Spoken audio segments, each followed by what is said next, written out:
Hello and welcome to this GCSE walkthrough revision question on trigonometry. Now in this question, this is a 5-mark question, should take us 5 minutes to do, but with me explaining it might take a little bit more than that. So anyway, ABCD is a trapezium. That's good to know because now I know that this is parallel to that. Work out the size of CDA. CDA. That's going to be this little angle on the side over there. Give your answer to 1 decimal place.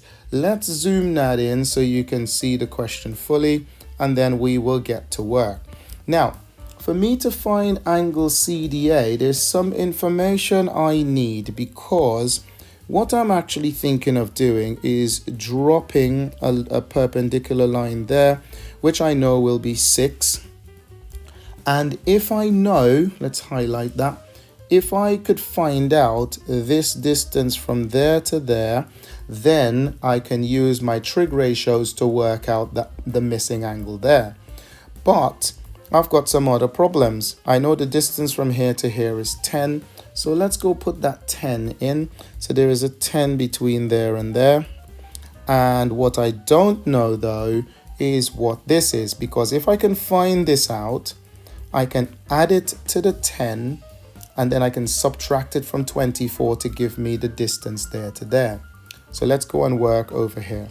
Now over here, I have got another right angle triangle with 2 sides known. I know the hypotenuse and I know this side.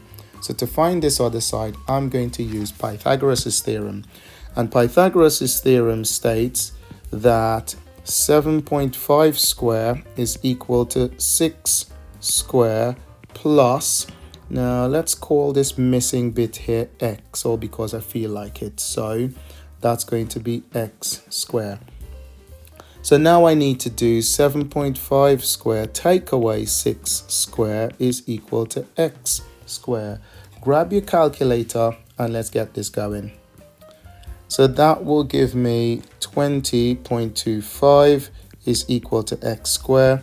Don't forget, because we want x, you need to square root that 20.25.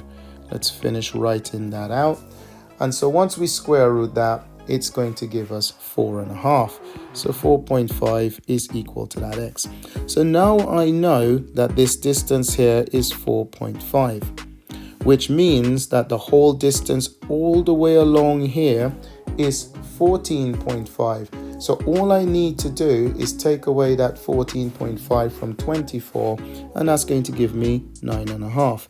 So let me just put my 9.5 in here. So that is 9.5 from there to there. And now that I've got 2 sides that I know, I can now go and find this missing angle. And to find that missing angle, look at your right angle triangle. Look at where the angle is. Let's call that angle theta. Let's put that in there. That's theta. This is the opposite side to theta, and this is the adjacent side to theta, so we have to use tan.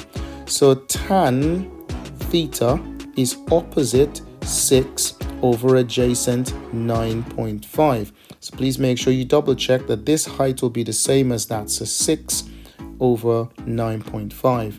And because I'm finding the angle, I need to do tan inverse of 6 over 9.5, which is going to give me 32.3 degrees to 1 decimal place. And just like that, I have got my 5 marks. Now, if you're using your calculator and you did not get that answer, please check that your calculator is in degree mode. It has to be in degree mode, otherwise this whole house of cards is going to fall down. Anyway, that brings us to the end of this video. If it was useful to you, don't forget to like and subscribe below and hit that notification bell so you don't miss another upload. I'll see you on the next one.